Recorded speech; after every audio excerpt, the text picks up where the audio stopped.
Most people are entirely fixated on stacking new habits, starting that new CEO morning routine, and optimizing their life in the physical world in every which way. But most people will neglect the most important aspect of their sense of self, and that is their inner world. All right? People will worry about waking up at a given time, tracking their calories, doing all these things, which of course do have their place to some degree, but meanwhile their mental state is essentially crumbling. It's burning down like a building set on fire. And it's a strange thing because ultimately your inner world, or your outer world rather, is a reflection of what's happening up here. So you can start these new habits and these new routines, pick up these new skills and optimize every aspect of your life in the outer world, but if your inner world is a mess, then what does that really do for you? This is a common and major mistake that many people are making, because your immediate outer world is simply a reflection of your inner world. If you think you are confident and good looking and charming and you have all these positive attributes, then yeah, you will go about your life speaking with people, walking around with a purpose, doing the things you got to do and get what you want out of life.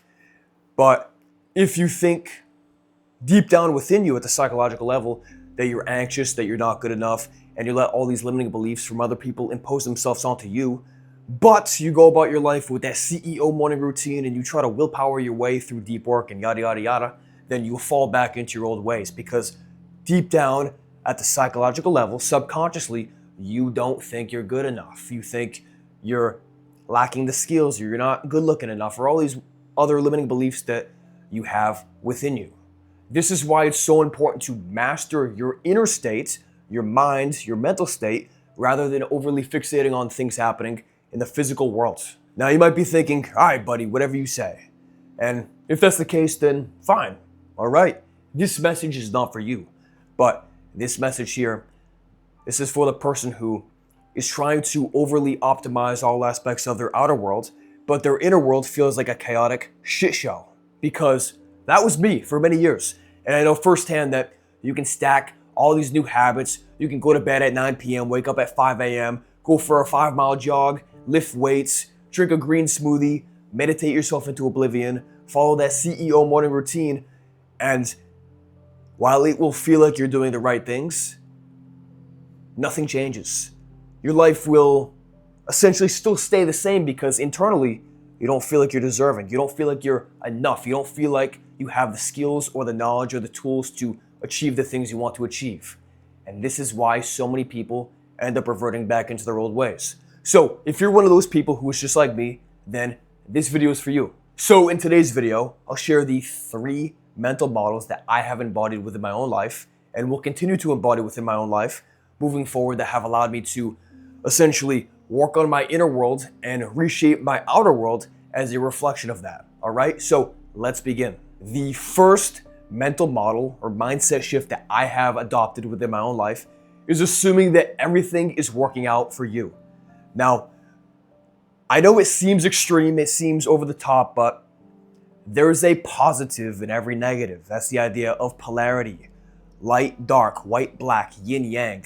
With every negative, there's a positive. And when you fully embody this within your own life, when you fully integrate this within your mind, you can be in the shittiest of shitty circumstances ever and still see a potential upside. You can still see an opportunity or a way for you to improve based on whatever the situation is. And look, I know this sounds perhaps vain and even egotistical, but you can go about your life assuming everything is happening for you or that everything is happening in your favor in a positive way and not be an egotistical, narcissistic maniac about it, all right? If anything, embodying this sort of mindset is contagious. It's infectious. People will see you going about life, even if you're in a shitty circumstance with them, you could say, and you could be together in this group, and let's say you're driving down the road, you get a flat tire, and everybody in the car is like, oh shit, like this really sucks. But you're like, hey, you know what? It's all good. Things will work out. All of a sudden, those people will feel a whole lot better about the situation. Not only because you're just saying, yeah, things are gonna work out, but they have confidence in the fact that you have confidence that everything is just working out in your favor.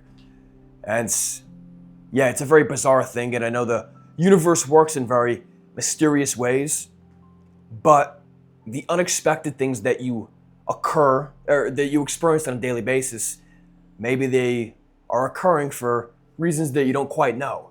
And it might seem like it's a negative thing to be experiencing right now, but in the medium to long term, when you look at the big picture from a broad perspective, it might be actually beneficial. Now, the reason why I decided to embody this mindset that everything is working out for me in a positive way was because for many years I felt like a victim to life, a victim to circumstance. It felt like reality was just trying to screw me over in every which way.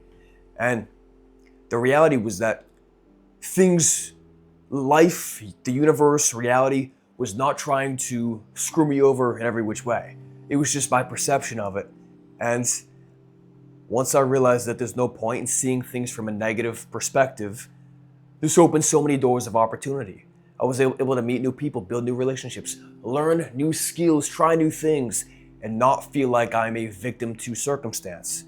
And this is something that you and everybody else that you know and I know and everybody else in the world can and should embody within their own life. The second mindset shift or mental model I adopted within my own life is knowing that visualization is a neurological exercise.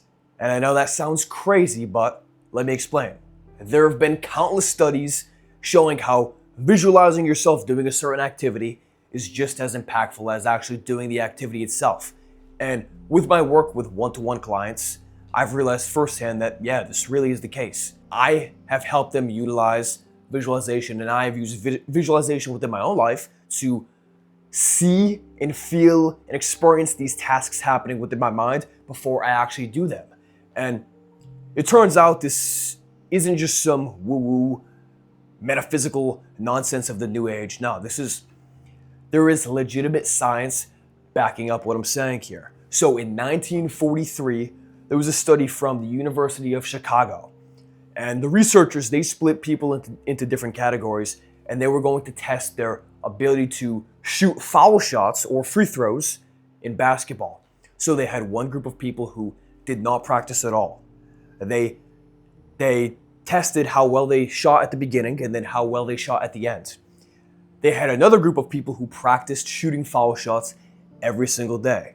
And then they had another group who didn't physically practice, but they visualized themselves shooting the ball. And what they found was that when they retested everybody once again after 30 days, that the group that physically practiced improved by 24%. Pretty solid. The group that did nothing stayed the same. And the group that only visualized themselves shooting the basketball improved by 23%. So that's damn near the same as 24%. You have the group of people who actually practiced physically shooting the basketball every single day for 30 days, they improved 24%. But the people who didn't do that, the people who just sat down, eyes closed, and visualized themselves shooting the ball within their mind's eye, they improved by 23%. What the hell? This is insane. And the study has been loosely replicated multiple times in past years, since this first one was in 1943. Now, you might be wondering, okay, why are you telling me this? How does this apply to me? And the reason why I tell you this and the way it applies to you is that the brain, neurologically, the hardware up here, cannot really tell the difference between what it visualizes and what you physically experience. So this is why I encourage anybody who's doing a performance-based task, no matter what it is, whether it's shooting a basketball or golfing or public speaking or whatever else, to not only physically practice what it is you're trying to get better at, but also to visualize it, because visualization is in fact a neurological exercise that will improve your ability to perform at your best. Now, the third mental model or mindset shift that I have embodied within my own life is protect your attention at all costs, because it is in fact your most valuable resource. All the things you choose to pay attention to directly influence your thoughts, your emotions, what you believe to be true versus false, and your overall perception of reality. And yet, Many of us in modern times just allow our attention to flow in whatever direction all these distractors are trying to pull them in. You have social media, you have mainstream news, you got that annoying neighbor that lives down the road, you have text message, email, apps on your phone, all these other things that are constantly looking for your attention. And ultimately, where attention goes, energy flows. So if your attention is being split in all these different directions, then it's impossible to channel the energy you have deep within you to do things that are deeply meaningful and purposeful within your life. Now, I'm not perfect by any means, but my ability to intentionally direct where my attention goes has significantly improved, especially over these last 2 or 3 years. And what's really helped me is setting these mental guardrails for myself. These are essentially rules or regulations that I abide to every single day. So for example, I tend to keep my phone on grayscale. I tend to shut down all electronics by 9:30 p.m. On the weekends, it's a little bit later.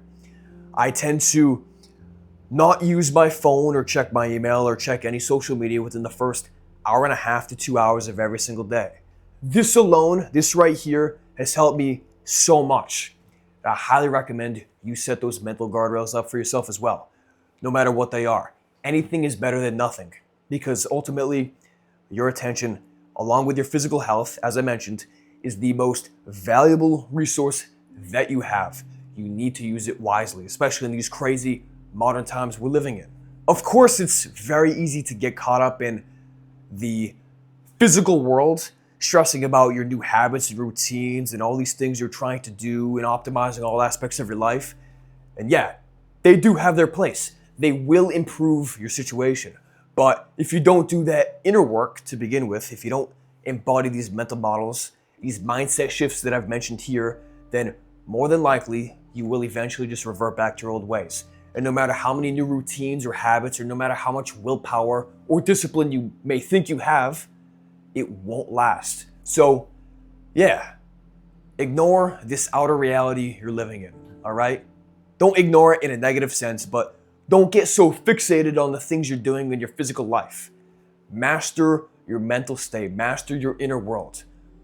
Cultivate your attention in ways that actually benefit you, even if it doesn't feel like it's benefiting you right now because your physical world hasn't caught up to it. Just know that what you experience in the physical is a direct reflection of what's happening in here, all right? So the 3 mindset shifts to review: assume things are happening for you, visualization as a neurological exercise, visualize every day, do it. And number 3, protect your attention at all costs, all right? This will do you wonders, it really will. And you might not get the immediate results you want, but things will pan out. So yeah, hope you enjoyed this. Hope this makes sense.